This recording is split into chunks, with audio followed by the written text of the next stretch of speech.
We're here at Radiodays and the star of Baksnakk. Did I say that right? You did amazing. Oh, thank you. It's Sarah and then her producer, Kevin. How are you doing, Kevin? I'm good. Yeah. Now, you were talking about how to engage a young audience. This is the big key question that we talk about every year. So give us some of your kind of bullet points, things that you have learned have worked in Norway at NRK. You have to meet them in person to see what they're interested in. You have to consume the same content they do and stay up to date with their trends, the things on TikTok, their slang, and their, references? References? Yeah. Now, when you say meet them in person, you mean like physically go out or go to schools or go to youth? Like, what do you mean? Yeah, we go to schools and we interview them, and we also do like live shows and we talk to them afterwards and we find out what they like. How do you get them to tune in to the radio? Kevin? I mean, that's such a difficult challenge, but I think we've made a lot of tweaks to our content over the years. For example, our podcast is split into different segments, and we make sure that they have the power to influence every single segment. And that's how we constantly make them stay engaged to our podcast. And to make them tune in, luckily for us, we have a TikTok channel where we can expose a lot of our content. So we use social media a lot. Do you get more hits on the show on radio or on podcasts and social media? In terms of numbers, we probably have a lot more numbers on social media. But like everyone probably knows, just because a video has 500,000 viewers, it does not translate to listeners. Yeah. That takes time.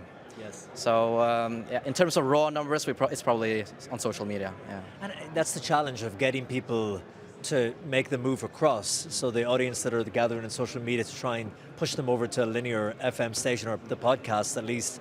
How do you do that? We have a couple of episodes out on, for example, Spotify, because we have special permission to do so.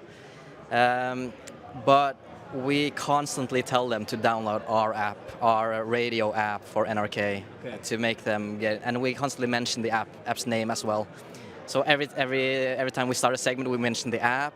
Every time we start the podcast, we mention the app. So it's constantly reminders. So we're constantly just being annoying.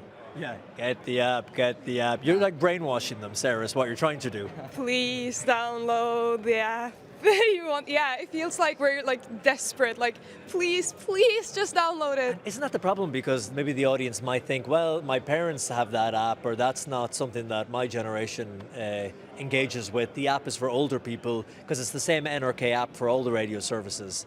So how do you get them to think, well, this is actually relevant and they can find what they're looking for here in the app, not just on TikTok and on YouTube and so on?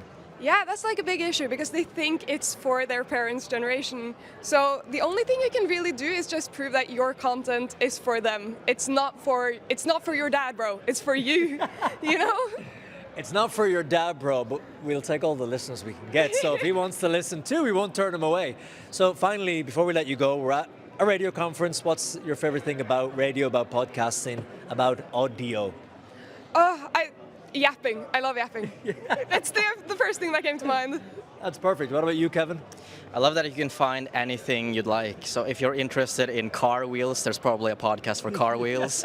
If you're interested in Beyblades, there's probably a podcast for... As you know, there's every niche out there. So the availability of podcasts is so wide nowadays that it's so easy to find content that you actually like. That's awesome. And one more time, Sarah, straight into the camera, brainwash our audience, nice and close up here. Get the app.